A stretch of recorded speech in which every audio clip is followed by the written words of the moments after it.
영어뉴스. How tainted is Buffy the Vampire Slayer, 25 years old? In March 1997, Buffy premiered in the US and changed TV forever. But how does it look in the cold light of 2022 and after recent allegations about its creator?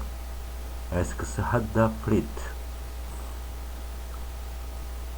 As a UK-based Buffy the Vampire Slayer fan, I can't remember the first time I was acquainted with the now era-defining show about a Californian high school girl with the job of protecting humankind from various blood suckers, demons, and supernatural forces, limited to 5 terrestrial channels in our household.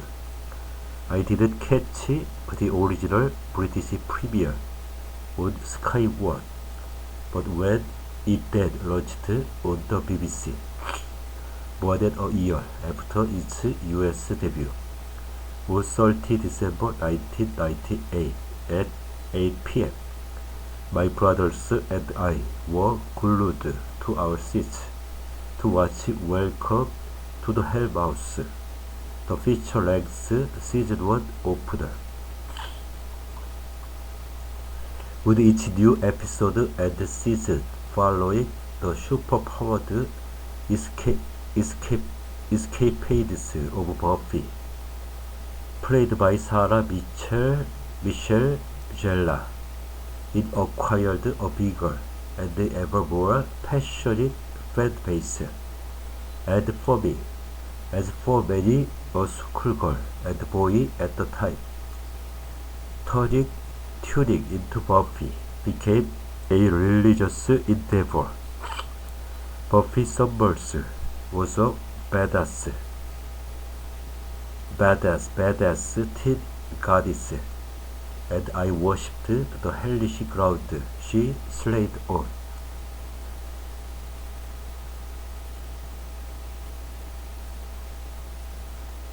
But now, 25 years ago this week, since it first premiered in the US, a cultural reappraisal is happening, as fans have increasingly found themselves confronted with certain questions about the show.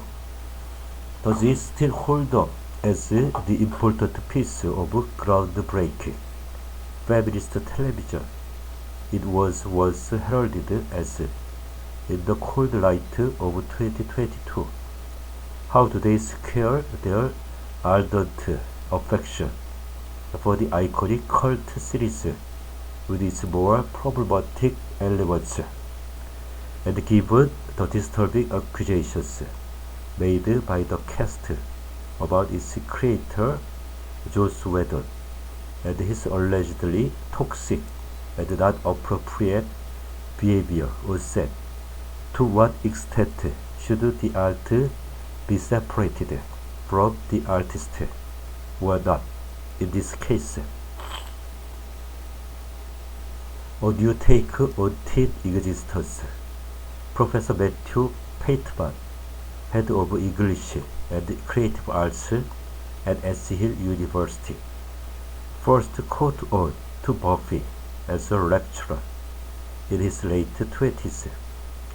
He began including it as part of a popular culture class he taught in the early 2000s, that later in 2006 made it a core feature of his televisual narratives module.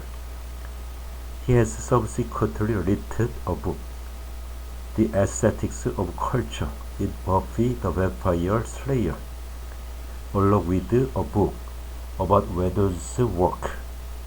It felt like a really smart, witty, well put together, and an incredibly fresh piece of television, unlike anything else that I was aware of at the time. Bateman tells BBC Culture. Sure, it was mostly set in a high school, but compared to the in some ways equivalent Sabrina, the Teenage Witch, it took its audience more seriously, with its dark humor and complex characterization. It felt like it was saying, "We think you are interesting, grown-up people who want to be interested in interesting grown-up things," says Bateman. Specifically, it took teenage girls seriously. When Whedon first envisioned Buffy in the original 1992 film of the same name, before developing the series for Warner Bros. Newly created WB Network, now called CW, he wanted to subvert the pretty blonde stereotype of a young woman whose sole purpose in horror movies had been to scream and be murdered. I liked the fact that Buffy was the one who makes the monster scream, as opposed to the other way around, says Becky Dark, a podcaster and writer on film, horror, and 90s pop culture. Neither was Buffy forced to sacrifice, well, not entirely, her female interest in fashion, beauty, dating, sex, or socializing as a consequence of her heroic destiny. Season 1 episode Never Kill a Boy on the First Date articulates this brilliantly in a conversation between the Slayer and her father-like watcher Rupert Giles, played by Anthony Head, tasked throughout with guiding her slayering efforts. Clark Kent has a job. I just want to go on a date, she tells Giles. And look, I won't go far, okay? If the apocalypse comes, brief me. There is a great collision between a high school girl trying to be popular and then having to fight the forces of darkness and night, says Dark. I like the fact that she is allowed to make mistakes, sometimes catastrophic mistakes, but you don't either give up on her or wish them away. You actually have to watch her deal with them, those dark forces manifested in a way that also served as a metaphor for the things teens were dealing with, like when Buffy's vampire lover Angel, David Boreanaz, becomes a monster after Buffy loses her virginity to him, a demonic reflection of the first-time experience of some young women when confronted with the coldness of young men once they've had sex. The writers handled all of that coming-of-age stuff in a mature, thoughtful way by dovetailing the horror and the fantasy elements with the teen existence, says Marianne McKillop, an English teacher who famously won UK quiz show Mastermind with Buffy as her specialist subject. She cites the example of the season 1 episode in which a girl becomes invisible because she is being ignored at school, and the werewolves, sprouting hair and behaving in weird ways. As the seasons went on, real issues were dealt with in the foreground rather than the subtext. Buffy's aspirational California lifestyle was substituted for greater social realism from season 5, when she is forced to drop out of college and take a job at a suspicious burger joint to look after her high schooler sister, Dawn, Michelle Trachtenberg, and keep a roof over their heads. You feel like she should be rich, or someone should just be funding her life so that she can do this full time.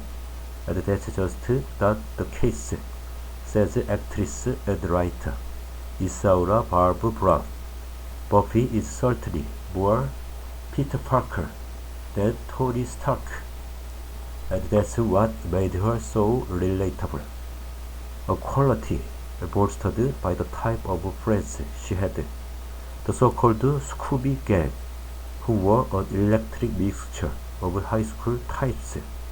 I also liked the idea that a popular girl might actually decide that the nerdy one is quite fun, and you can form your own clique of outsiders, says Dark.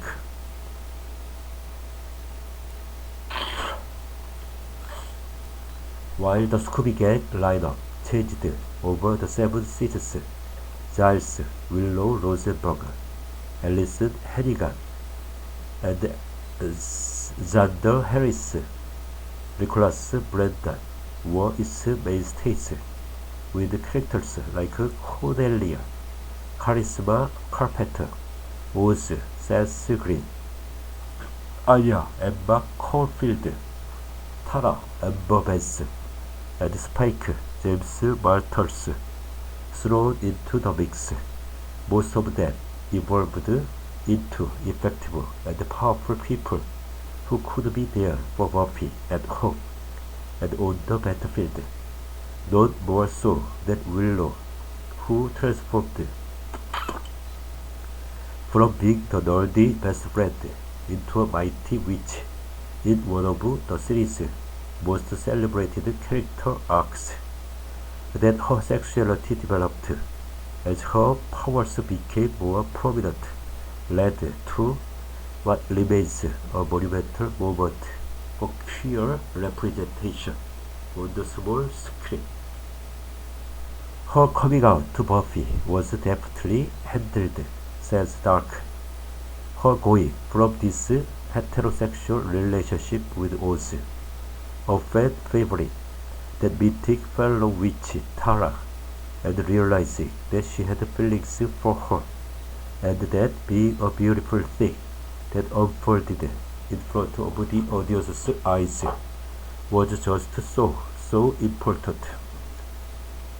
Buffy and representation. But while Buffy was clearly groundbreaking when it came to representation in some respects, it fell down badly in others. Apart from Bianca Lawson, who played Kendra Young, Buffy's short-lived fellow Slayer, who was killed off in the second season after 3 episodes, and Ara Sally, who played the Inca Mummy Girl in 1 episode of season 2. Women of color were practically non-existent until season 7, when the so-called potential Slayers, or Slayers in training, were introduced, adding slightly more ethnic diversity. When I was younger, I didn't really notice the whiteness of the show, because so much of TV was like that, and there was a real segregation between watching the show that has all black people in it, and then every other show that just didn't have any, Bob Brown says, noting Buffy's mostly white writing staff. I don't feel like anyone who was running the show was capable of handling race, and then there were the show's gender politics. For while it foregrounded very empowered women, it also featured a problematic male lead in the shape of Xander, There were other examples of toxic and fragile masculinity on the show, like the reprisal of teenage boy villains into the trio in Series 6. But the difference was that Xander was positioned as a nice guy, and rewatching the series now, that's something which leaves a particularly bad taste.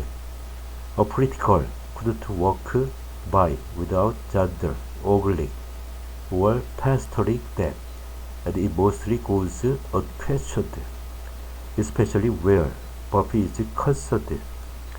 His entitled attitude towards her and animosity towards every guy she dates is no city to watch. In the first episode, Buffy drops her books and he says, "Can I help you?" "Oh, I mean, can I help you?" And that line follows him through 7 seasons of TV. This feeling of entitlement to her that he never gets to fulfill.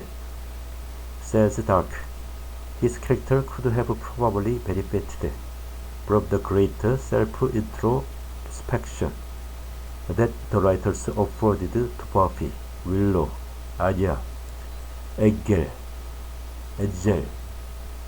Oz, and Spike, and maybe even some training.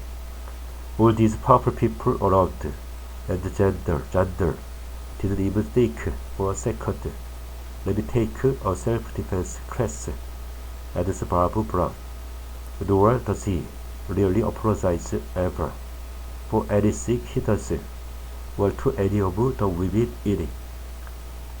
For better and for worse, the centering of the show on the Scooby Gang showed how much the so-called chosen one needed her chosen people, even if the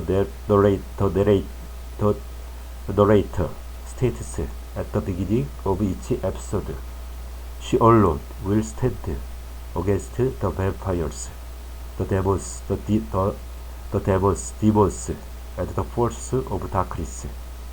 At every turn, the writers counter that narrative.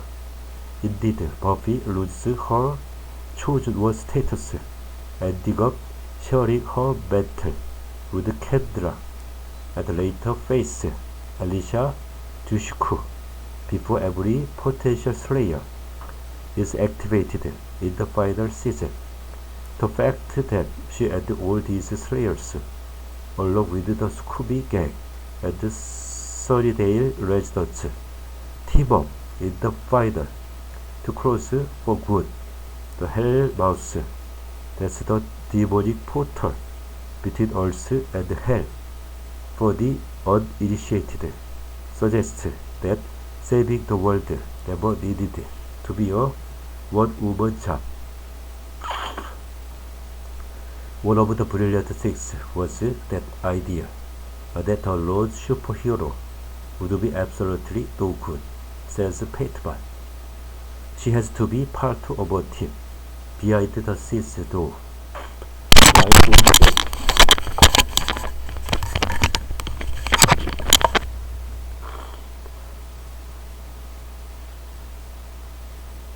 part of a team, Whedon evidently retained a lot of individual power throughout the making of the show.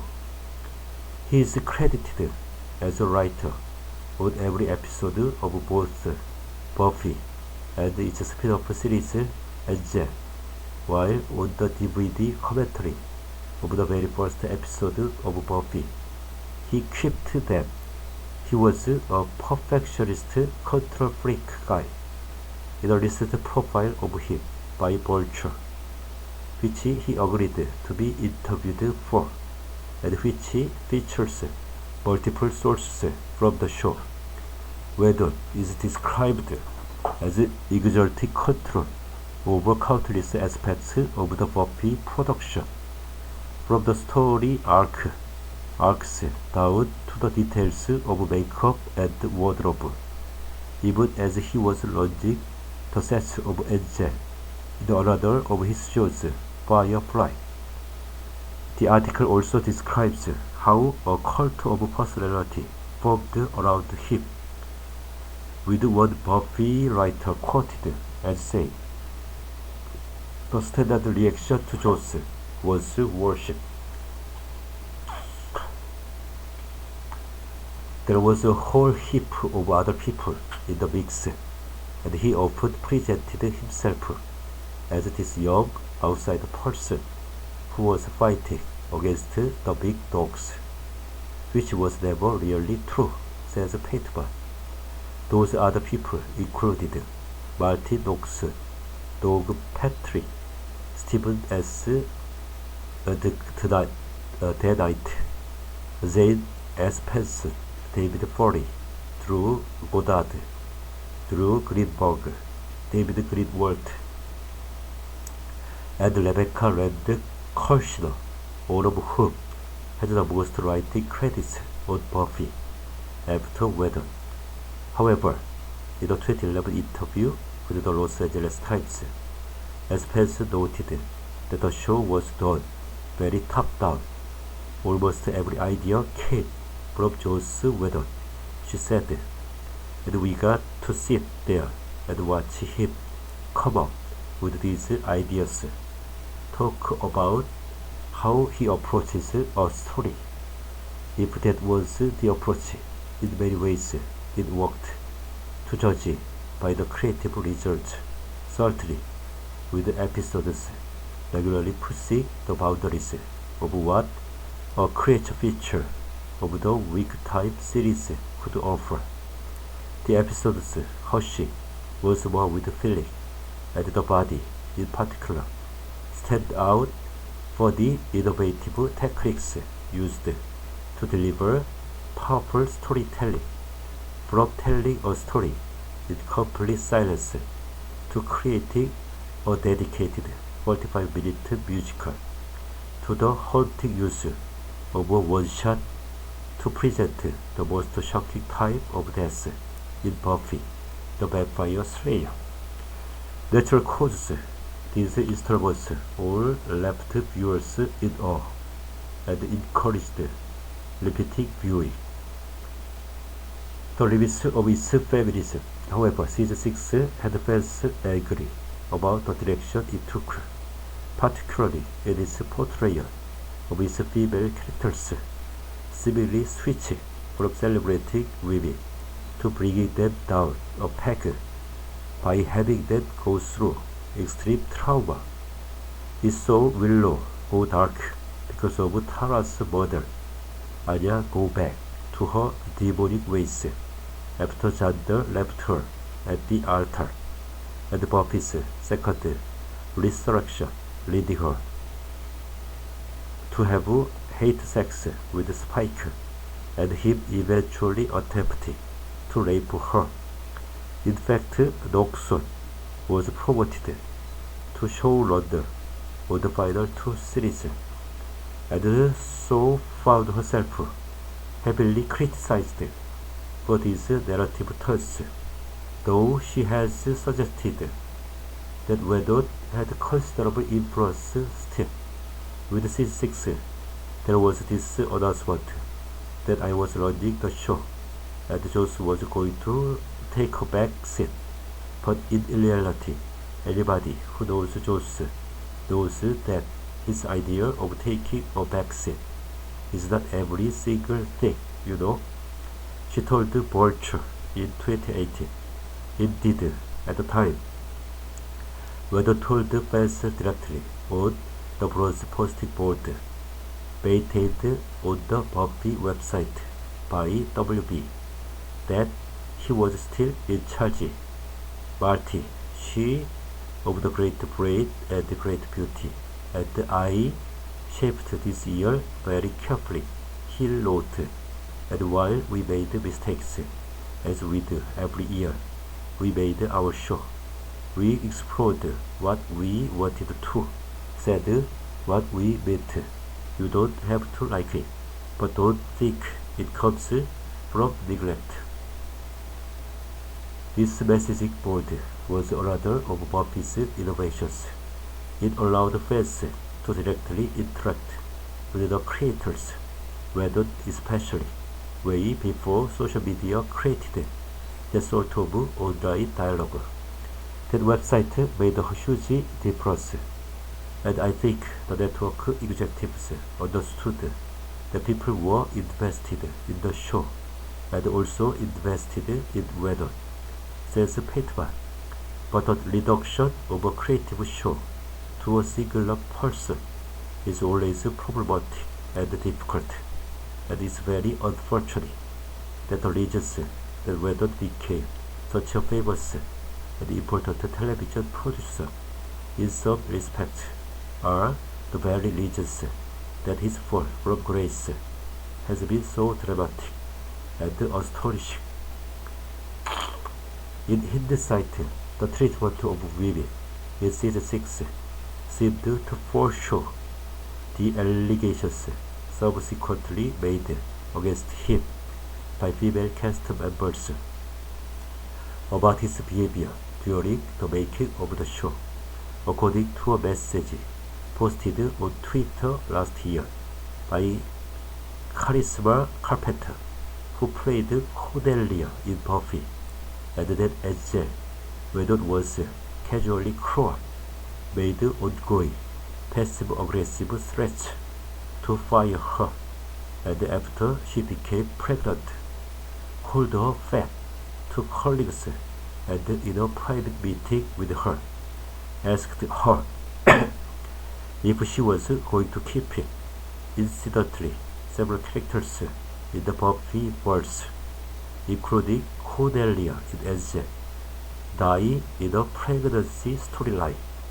After Carpenter spoke out, Michelle Trachtenberg alleged on Instagram there was a rule whereby Wedon was not allowed to be alone in a room with her, while on Twitter, Benson corroborated Carpenter's suggestion that there was a toxic environment. It starts at the top, she wrote. There was a lot of damage done during that time, and many of us are still processing it 20+ years later. Wedon was told IGN he was raised to be a radical feminist and had a feminist agenda. With the original film script, he has claimed he wrote himself into the eponymous character. I was writing about me, he said in his recent Vulture interview, and that my feeling of powerlessness and constant anxiety was at the heart of everything. But his self-image contradicts the one that has been circulating in recent times when it comes to his alleged treatment of women. The BBC has contacted Wedon for response to the allegations against him, but Wedon has already denied some of them in his interview with Vulture, saying that he had no idea what Trachtenberg was talking about in relation to the alleged rule, and asserting that he did not call Carpenter fat, and that most of his experiences with her were delightful and charming. However, he did say that he had behaved in a way that was not mannerly towards Carpenter after finding out she was pregnant, and also admitted to having affairs with women on set that messed up the power dynamic, saying that he felt he had to sleep with them, otherwise he would always regret it. The latter is the kind of reasoning that suggests he has less in common with Buffy than the entitled male gender, a character who the showrunner has indeed long admitted to being the basis for. Boreanaz, Dushku, and Jella have all distanced themselves from Wedon, with the latter saying on Instagram that even though she is proud to have her name associated with Buffy suburbs, I don't want to be forever associated with the name Joss Whedon. Undoubtedly, Zella's personal contribution to the show's positive legacy should not be overlooked. Her searing, relatable yet complex performance over 7 seasons was as important to the show as any credited writer, and her name will, deservedly, be forever synonymous with Buffy's, as will those of the cast and their array of beloved characters. They might not have liked what was happening behind the scenes, but the actors loved being a part of this day that became something else for them because of the fan base. Says Barbara Brown, they will be loved and adored as these characters for generations. With all that to consider, has the show's legacy been irreparably tainted? Whedon's mission statement of delivering the joy of female power does not always seem to have manifested behind the scenes or in front of the camera. And yet, 25 years on, one cannot deny the importance of what Buffy the Vampire Slayer did in centering several strong female characters within a populist genre format, thereby pushing the boundaries of what was expected from a female-led TV series. But as with a lot of old shows, including its peers from the 90s, like Friends, it's hardly a surprise, perhaps, that there are character and narrative elements that have aged badly. There are some characters that you are going to look at and go, why on earth are they behaving that way? But you have to remember that was 25 years ago, and if you can look at it as a period piece, you can still get a lot of modern day benefits from it, says McKillop, who is rewatching the series with her own daughter. She's getting a lot out of it, not necessarily the same things that I got out of it when I first watched it, but she's definitely getting some good messages. What is very clear is that both old fans and new are more than willing, like Zeller, to separate the show from its creator. I still think it's a really good hearted, smart, influential, inspiring show, says Dark. Fans have refused to let Whedon sour the show for that. It's like, well, actually, it's not yours anymore, it's ours.